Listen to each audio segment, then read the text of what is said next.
السلام عليكم متابعيني. اليوم راح اسوي لكم كيكه. عندنا هنا 4 بيضات. 4 بيضات هنا عندنا 4 بيضات.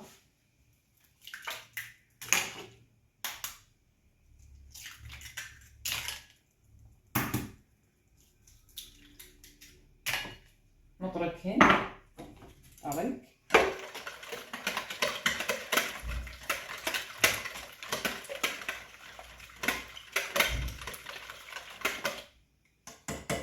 عندنا هنا كوب حليب باودر.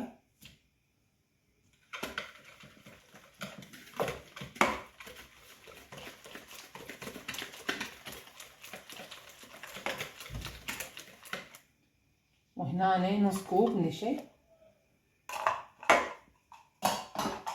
هم نخبط.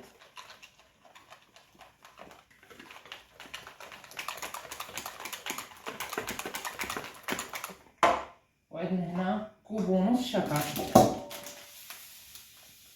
كوب ونص شكر.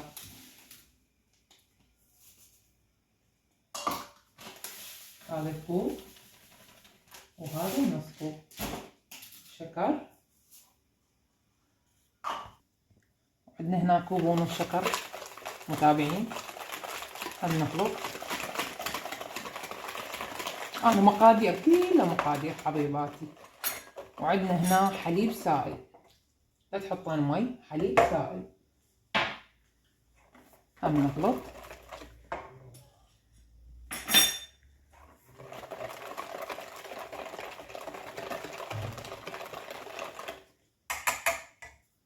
وهنا متابعيني هنا 4 أكواب حليب.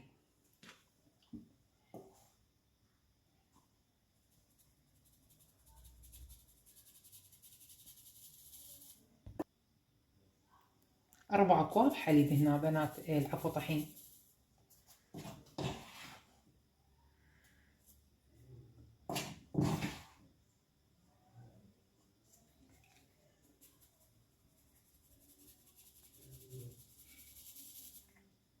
وهنا برفين بوكن باودر،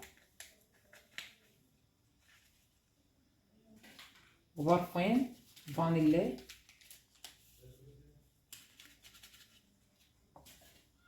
هم نخلنهن حبيباتي.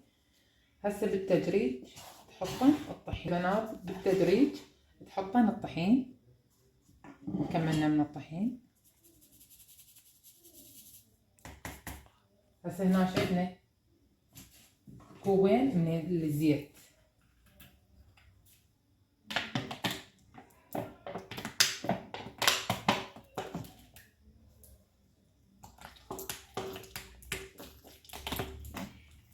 كوبين من الزيت.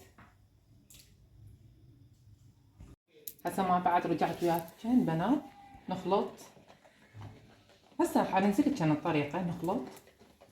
وهذا ها نسيت اوضح لكن هذا القالب دهناه براشي على مود ما تلزق يعني.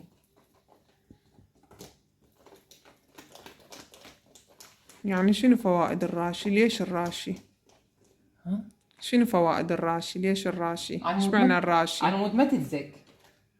مو يخلون طحين؟ لا راشي على مود ما تلزق. انا ادري بيهم يخلون طحين. لا على مود ما تلزق راشي. هسه هنا بنات نطرق هيك واعي. هسه راح انزل الطريق. هسه هنا نطرق بنات، نظل نطرق هيك بيه حيل. طبعا نطرق حيل وتخليها بالفرن على درجة 200 فوق وجوا. كم دقيقة؟ ربع ساعة تاخذ لها وقت. زين هذا القالب سؤال، ليش بيه راشي؟ ايش معنى راشي؟ مو على مود ما تلزق. اكو بها بعض الناس تخلي طحين وتخلي وياه انا زيت. ادري بيه طحين لا او هذا اكبر غلط. بكم باودر او نشا. لا هذا اكبر غلط. لان اكو بيه ناس تخلي طحين وتخلي زيت على مود ما تلزق. لا هذا غلط. هسه نجيب الكيكة طبعا متابعيني. نجيب الكيكة نخليها هنا يعني خلوا او هم يصير بها طعم بالراشي. طبعا طعم شلون بعد. هسه هاي وصفتنا كملت، نخليها للفرن ونرجع لكم. بنات كملت كيكتنا، شوفوها شلون منفشه، شوفوها هالقد ما يعني منفشه وحتى تفطرت. مع البنات لهنا تنتهي وصفتنا لهذا اليوم. لا تنسون اللايك، فعلوا الجرس. مع السلامة.